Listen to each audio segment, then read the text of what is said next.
Doctor Narendra Yadav ji, Ashutosh Pal ji और कमल जाटव जी अगर ऐसे सामान्य वर्ग के 2-4 लोगों के द्वारा मुझे असभ्य बोलने पर, मुझे धमकियां देने पर अगर मैं अपने सामान्य वर्ग के लिए आवाज़ उठाना, अपने स्वर्ण वर्ग के हक अधिकारों के लिए बोलना छोड़ दूंगा, तो ऐसे तो मैं अभी तक अपने ओबीसी SC ST वर्ग से कब का दूर हो गया होता, कब का अलग हो गया था। समझ रहे, मेरे पास मतलब भंडार है ओबीसी और SC ST वर्ग के लोगों के द्वारा दी गई गालियों का और धमकियों का।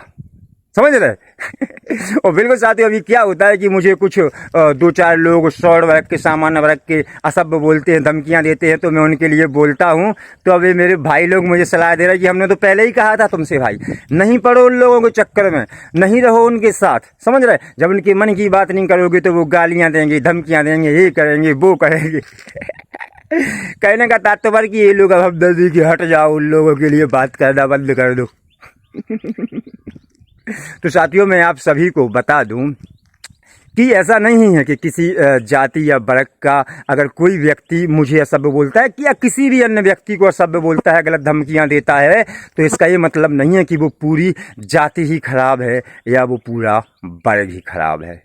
समझ रहे, हर एक जाति वर्ग में कुछ गलत लोग हो सकते हैं और होते हैं, तो इसका यह मतलब नहीं है कि सभी खराब हो जाते हैं। समझ रहे, और साथियों ऐसा भी नहीं है कि जो मुझे धमकियां मिलती हैं, असभ्य बोलते हैं, तो ये सिर्फ मजाक की बात है, नहीं। अपने अपने स्तर पर मुझसे जलने वाले लोग अपना अपना प्रयास करते रहते हैं। और ऐसा नहीं है साथियों कि धमकियां देते हैं तो मेरे साथ कभी कुछ हो नहीं सकता। बिल्कुल हो सकता है, कोई भी मेरे पीछे से मुझ पर वार कर सकता है, कोई धोखा कर सकता है, और लोग करते भी रहते हैं। समझ रहे, कई बार सामना भी हो जाता है।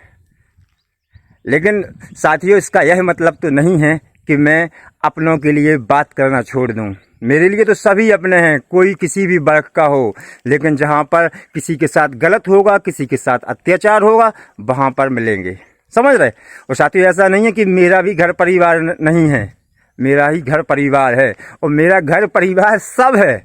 सिर्फ मेरा घर परिवार, मेरे माँ बाप, मेरी पत्नी या मेरा बेटा ही नहीं है। पूरी जो अपना देश है ना, भारत देश, सभी लोग मेरा परिवार है। और मैं वो वाला व्यक्ति नहीं हूँ बोलूँ कि अरे मेरा भी बेटा है, वो क्या है भैया, हमको भी समर्थन चाहिए, सिक्योरिटी चाहिए।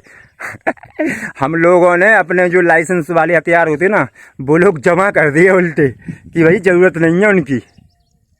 समझ रहे, तो हम लोगों तो उठाते नहीं अपने हथियार।